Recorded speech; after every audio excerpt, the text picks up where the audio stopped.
I'm Malia Elijah, and I'm a sophomore. I was born with allergies, and growing up, I would attend events and birthday parties, and I wouldn't be able to eat all the desserts there. And basically, that's what made me want to make goods in the first place, so I can make desserts and make goods for others like me, so they don't have to feel left out.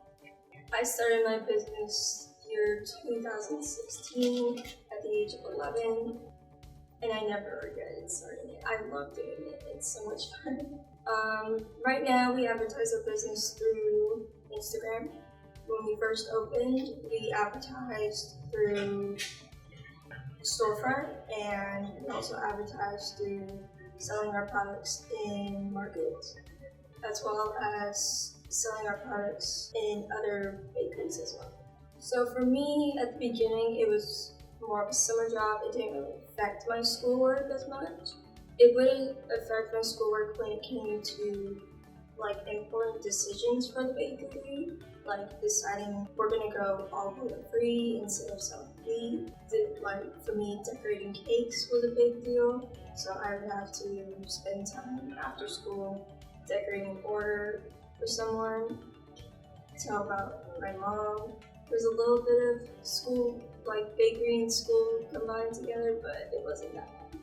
It became so successful that we were going to start shipping outside of state to other states to sell our goods, because people were wanting to order out of state. Depending on the order, for cinnamon rolls, they take around 2 hours. I think our easiest order to do are muffins and cookies, because we can pre-make the dough for cookies. We can just make them into little balls and just bake them in and everything. My advice to you is do it because you like it. Do something you would love to do something that makes you interested. Do something that you would love to do every single day for the rest of your life. Because you don't want to do a boring job if it's not interesting. And do something that you feel like you've done something to help people. You've done something that makes other people happy. I would want to continue the business after I leave school. It's just a fun thing to do. I would like to be more involved, and once I get out of high school, I would also like to start my own businesses as well.